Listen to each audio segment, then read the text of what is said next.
Hello friends, welcome to our YouTube channel friends. In this video I am gonna tell you about how to fix this insert the registered Airtel SIM to unlock phone.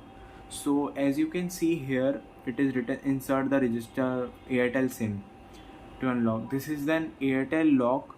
So in this lock you can't be able to move back, and if you just click on this 3 button, here it is written plan details. This phone is under 18-month Airtel lock program. So here it is start date and end date.